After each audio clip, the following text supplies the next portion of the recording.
The Pete Souza Show continues right now with Anna Camden. Anna Camden, everything you need to know about March Madness, everything you need to know about life, and maybe even being a sports broadcaster. We got a lot in common. She's tall. She's cool. We grew up in the same area. She went to Shipley, and then she went to Richmond. I mean, it's good to have you. That's where I went. What's happening, Anna? Thanks, Pete. I'm happy to be here. You know what the craziest part is? I was thinking about this morning. So Shipley, where you went to high school, I used to go in there. That place was like a torture chamber because I used to go to I used to go to grade school dances there, and I was Oh, terrified. okay. Yeah, I mean, like I was like this big awkward kid with these like Dumbo ears, and I would roll in there, and I wouldn't be able to talk to any of the cool girls. Um, Oh, but yeah, Shipley's awesome. It's a great school, very, very good school.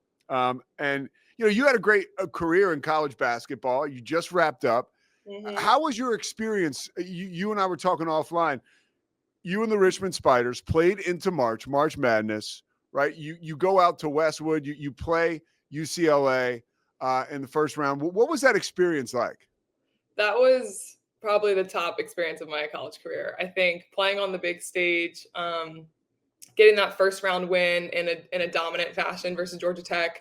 We made school history. That was Richmond's first NCAA tournament win. So that was just like incredible. And I think leading up to the tournament, what made it so much sweeter is that leading up to the tournament, there was some questions of, are we going to make it?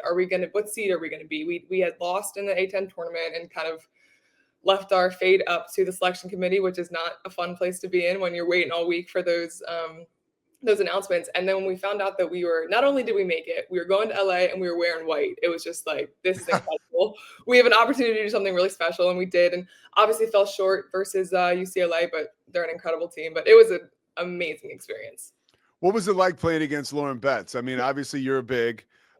You had to go toe to toe with her. She was the player of the year. She's amazing. Yeah, What was that like?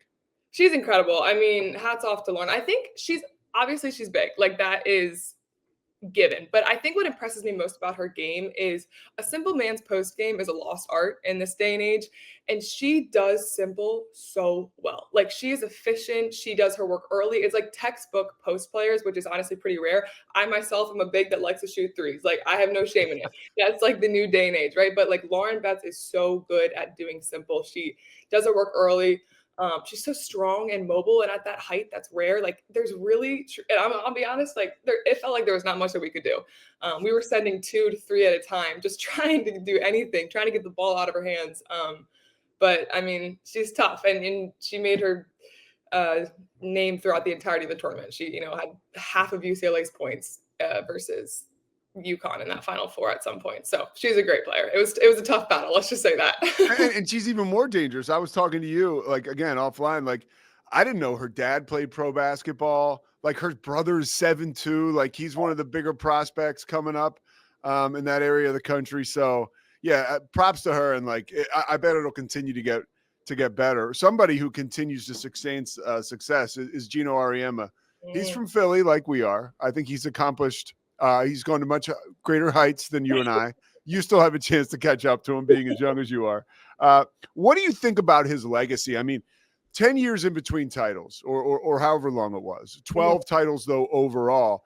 How was he able to rediscover that championship magic after, for him, a long respite?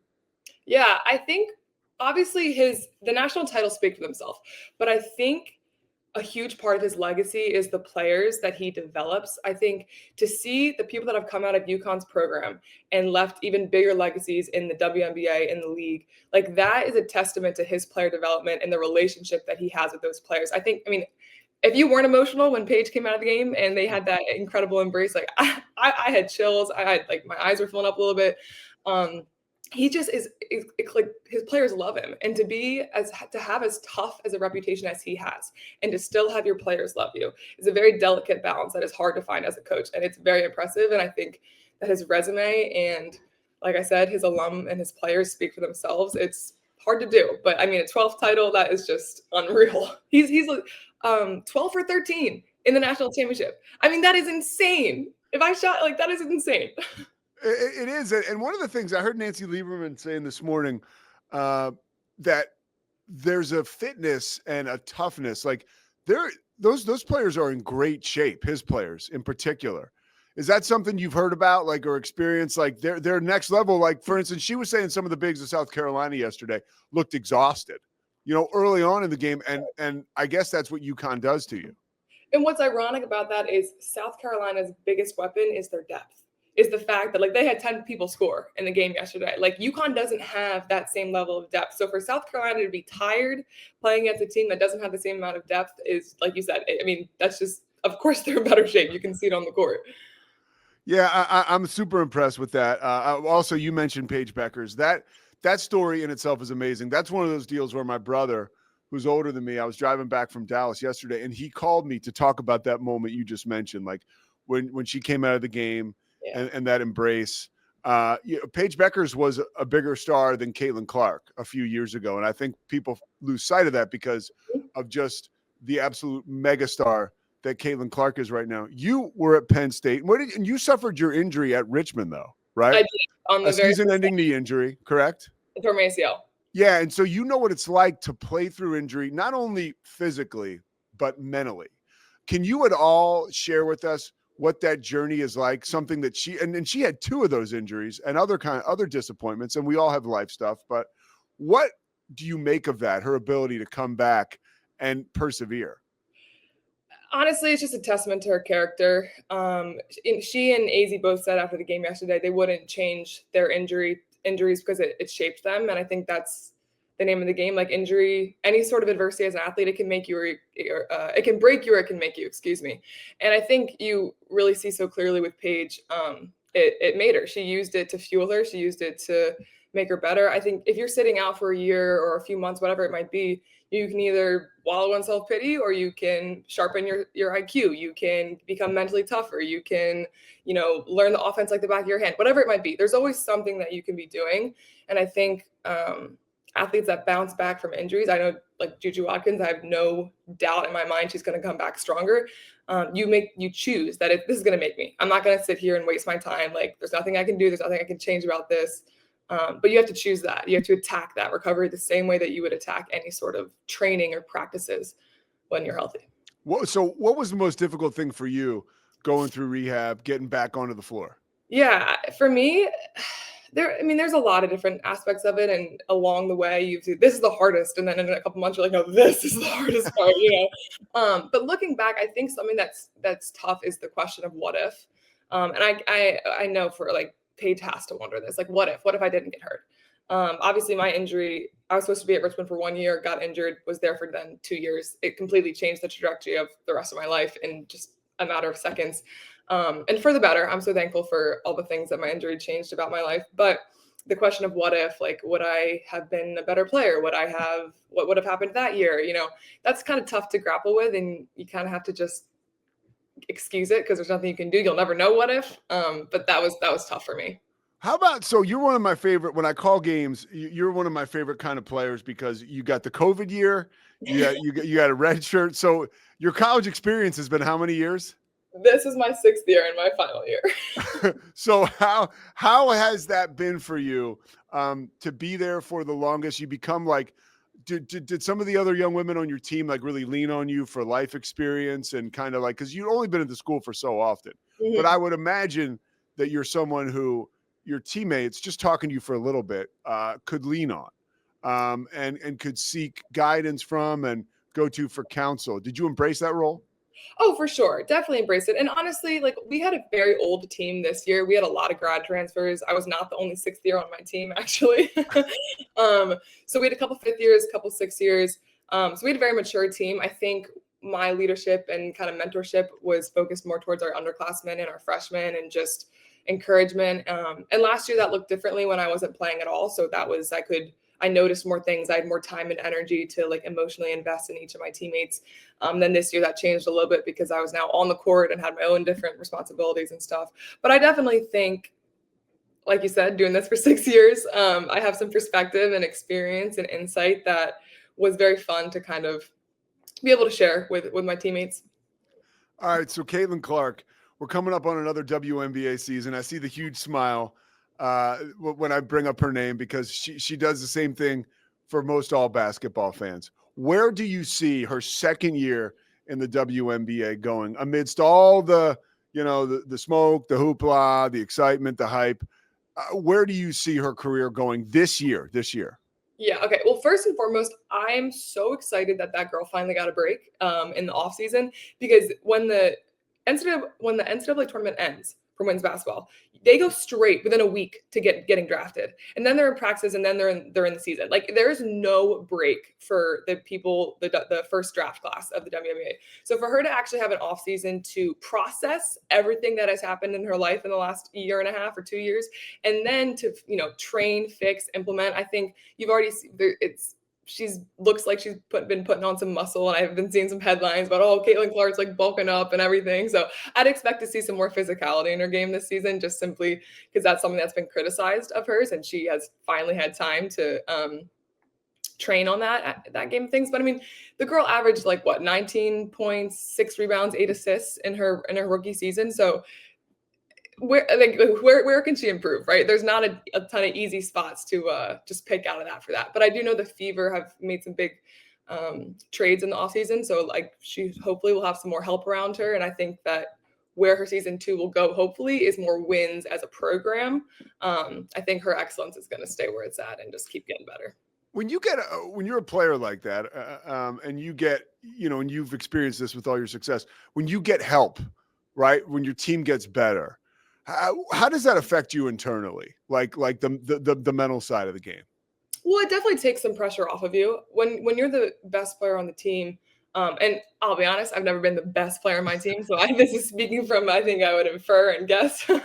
But you draw all of the defensive attention, and to consistently put up numbers every night when you are drawing all of the attention, when a team's entire game plan is to stop you, that is one of the most impressive things you can possibly do. I remember at Penn State when we would play Caitlin, it would just be like, make somebody else beat us. Make somebody else beat us. And it was so hard to do. She somehow knew. She's so smart. That's my favorite part of her game, is her IQ is so smart.